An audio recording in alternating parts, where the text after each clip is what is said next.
شرط محمد رفیع کرامت‌الله این است کسی از مخلصان لااقل 2 مصرع از سرودهای محمد رفیع کرامت‌الله زم میکند مرحمت. یعنی مرحمت کی؟ آیا خالوه من از خورده پدر محمد رفیع رو خیلی آوازهایش رو دوست می‌داشتم، همیشه سرودهایش رو حفظ می‌کردم. امروز خیلی خوشبختم که با محمد رفیع روبرو هستم.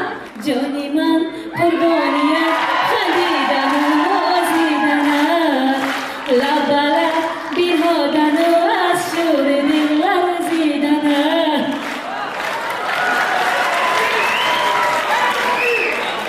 شما کجا کار میکنید؟ من آموزگار فنی زبان و ادبیات تاجیکی مؤسسه رقمی 1 شهر وحدت هستم.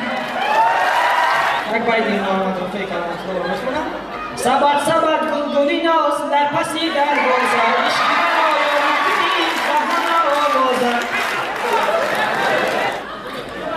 ای چهره‌ای زیبای تو، اشکی با تو می آزری، هرچند از خود می کنم در حسن از آن زیباتری، هرگز نآید در نظر نقش زیرویت خوبتر، شمسی ندانم یا قمری، ندانم یا پری.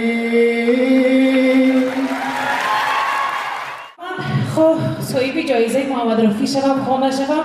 یک سرودی بسیار دوست داشته کرامت‌الله قربان یادآوری میکنم، بگذار ارواحشون از همه ما شاد و خرسند باشد.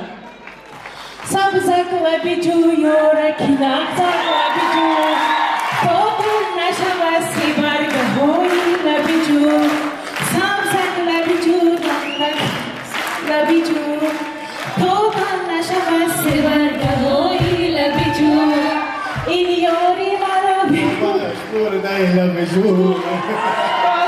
نشود سی برگه های لبی جو. سلامت باشه محمد رفیع جان، باشه ما هم نازیه رو بسیار دوست می‌داریم. تشکر از دوستان عزیز، مخلصای مهربان، هم مخلصای من هم مخلصای پدر مهربانم.